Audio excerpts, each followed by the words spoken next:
சிவபெருமானின் 64 வடிவங்களில் பைரவரும் ஒருவர். சிவன் கோயிலின் வடகிழக்கு பகுதியில் இவரின் சன்னதி இருக்கும். அசிதாங்க பைரவர், ருரு பைரவர், சண்ட பைரவர், குரோதன பைரவர், உன்மத்த பைரவர், கபால பைரவர், பீஷண பைரவர், சம்ஹார பைரவர் ஆகியோர் அஷ்ட பைரவர் எனப்படுவர். கடன், குடும்ப பிரச்சனை, நீதிமன்ற வழக்குகளிலிருந்து விடுவிப்பவராக பைரவர் இருக்கிறார். பைரவரின் வாகனம் நாய். நாய்களுக்கு உணவளித்தால் இவரின் அருள் கிடைக்கும். பைரவரை வழிபட விசேஷ நாள் ஞாயிறு. ராகு காலம் தேய்பிறை அஷ்டமி திதி. காலபைரவர் வழிபாடு நவக்கிரகங்களால் ஏற்படும் தோஷம் தீமையை குறிக்கும். பைரவருக்கு அபிஷேகம் செய்த தீர்த்தத்தை வீட்டில் தெளித்தால் தீய சக்தி அண்டாது. தேய்பிறை அஷ்டமி என்று தீபமேற்றி சிவப்பு நிற மலரால் அர்ச்சனை செய்து காரமான புளிசாதத்தை நைவேத்தியம் செய்வது சிறப்பு. பைரவ சன்னதியில் தொடர்ந்து 48 நாள் தீபமேற்றினால் இழந்த பொருள், சொத்து சம்பந்தமான பிரச்சனை தீரும். சனீஸ்வரனின் குருநாதர். சிவனின் 64 வடிவங்களில் ஒருவர் பைரவர். இவரது வாகனம் நாய். எல்லா சிவன் கோயிலிலும் வடகிழக்கு மூலையில் நின்ற கோலத்தில் காட்சியளிப்பார். பாம்பை பூநூலாகவும் பிறையை தலையில் வைத்தும் சூலாயுதம், பாசக்கயிறு, அங்குசம் ஏந்தி இருக்கும் இவர் 12 ராசிகள், 8 திசைகள், பஞ்சபூதங்கள், நவக்கிரகங்கள், காலத்தையும் கட்டுப்படுத்தும் சக்தி கொண்டவர். இவரே கிரகங்களில் பலமிக்க சனீஸ்வரரின் குருநாதர் ஆவார். சக்தி பீட காவலர். பிரம்மாவின் மனதில் இருந்து தோன்றியவர் தட்சன். இவரது மகள் தாட்சாயினி. இவள் சிவனின் மீது காதல் கொண்டாள். தந்தையின் சம்மதம் இல்லாமல் சிவனை கணவராக அடைந்தாள். ஒரு முறை யாகம் ஒன்றை தட்சன் தொடங்கினான். அதற்கு மகள் தாட்சாயினி மருமகன் சிவனையும் அழைக்கவில்லை. யாகத்தை தடுக்க வேள்வியில் தாட்சாயினி விழுந்து உயிர் விட்டாள். அவளது உடலை சுமந்தபடி இங்கும் அங்கும் சிவபெருமான் அலைந்தார். இதிலிருந்து இவரை விடுவிக்க மகாவிஷ்ணு சக்ராயுதத்தால் தாட்சாயினியின் உடலை தகர்த்தார்.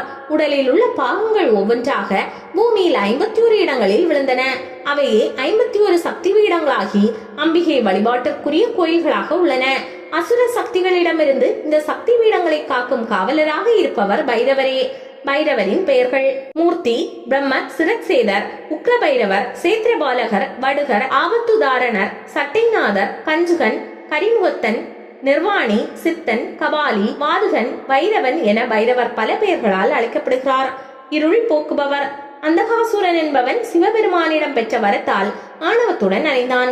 தேவர்களையும் முனிவர்களையும் துன்புறுத்தினான். பெண் வேடமிட்டு சாமரம் வீசும் ஏவலை செய்யும்படி தேவர்களுக்கு கட்டளையிட்டான். சிவனிடமிருந்து இருள் என்னும் சக்தியை பெற்று உலகத்தையே இருள்மயமாக்கி ஆட்சி செய்தான். தேவர்களும் முனிவர்களும் உயிர் பிழைக்க சிவபெருமானை சரணடைந்தனர். பைரவரை உருவாக்கி இருளை மறைய செய்தார் சிவபெருமான். எதிரி பயம் இல்லை. திருவண்ணாமலை அண்ணாமலையார் கோயிலில் உள்ள பிரம்மதீர்த்த கரையில் காலபைரவ சன்னதி உள்ளது. இவரது சிலை 6 அடி உயரத்தில் ஒரே கல்லால் ஆனது. 8 கைகளில் ஆயுதங்களை ஏந்தி கபால மாலையை அணிந்தபடி இருக்கிறார்.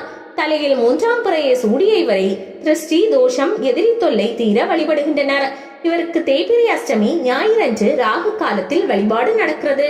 பைரவருக்கு பிடித்தமானது சந்தன காப்பு. இதில் புனுகு, அரகஜா, ஜவ்வாது, கஸ்தூரி, கோரோசனை, குங்குமப்பூ, பச்சை கற்பூரத்தை சேர்ப்பர். காலையில் பைரவரை வழிபட்டால் நோய் தீங்கும். மதியம் வழிபட்டால் விருப்பம் நிறைவேறும். மாலையில் வழிபட்டால் பாவம் தீரும். இரவில் வழிபட்டால் வாழ்வு வளம் பெறும். பைரவருக்கு சிவப்பு துணியில் 9 மிளகை ஒரு முடிச்சிட்டு நல்லெண்ணெய் விட்டு தீபமேற்ற செல்வம் பெருகும். தாமரை, வில்வம், தும்பை, சந்தன மாலைகளை பைரவருக்கு அணிவிப்பது சிறப்பு. செவ்வரளி, மஞ்சள், செவ்வந்தி, வாசனை மலர்களால் அர்ச்சனை செய்வது சிறப்பு. மல்லிகையை தவிர்க்க வேண்டும். சர்க்கரை பொங்கல், தயிர் சாதம், தேன், செவ்வாழை, அவல் பாயாசம், உளுந்துவடை, சம்பா அரிசி சாதம், பால் பழ வகைகள் வைத்து வழிபடுவது சிறப்பு. செல்வத்திற்கு அதிபதியாக விளங்குபவர் சொர்ண ஆகர்ஷண பைரவர் என்பர். இவரது இடது கையில் அட்சய பாத்திரம் இருக்கும். காசியின் காவல் தெய்வமான பைரவருக்கு பூஜை செய்த பிறகே காசி விஸ்வநாதருக்கு வழிபாடு தொடங்கும். காசிக்கு செல்பவர்கள் கங்கையில் நீராடி விஸ்வநாதரை வழிபட்டு இறுதியாக காலபைரவரை தரிசித்தால்தான் யாத்திரைக்கான முழு பலன் கிடைக்கும். அமர்த்தகர் என்றும் பாபபஷனர் என்றும் பைரவர் அழைக்கப்படுகிறார். அமர்த்தகர் என்பதற்கு ஆணவத்தை அளிப்பவர் என்றும், பாபபஷனர் என்றால் அறியாமையால் செய்த பாவங்களை போக்குபவர் என்றும் பொருள். தேய்பிறை அஷ்டமி அன்று பைரவ விரதத்தை மேற்கொள்ள வேண்டும். அன்று செவ்வாயாக இருந்தால் மிகவும் நல்லது. தொடர்ந்து 21 தேய்பிறை அஷ்டமி என்று விரதம் இருந்தால் விருப்பம் நிறைவேறும். காலபைரவருக்கு 8 கோயில்கள் காசியில் உள்ளதால் இத்தலத்தை பைரவ கஷேத்திரம் என்பர். குத்தாலம் மயிலாடுதுறை சாலையில் உள்ள கஷேத்திர பாலபுரத்தில் காலபைரவர் மூலவராக இருக்கிறார்.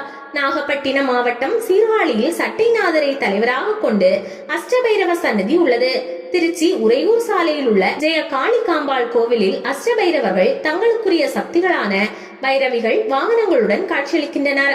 கோயம்புத்தூர் நஞ்சுண்டாபுரத்தில் 8 அடி உயர கால பைரவர் இருக்கிறார்.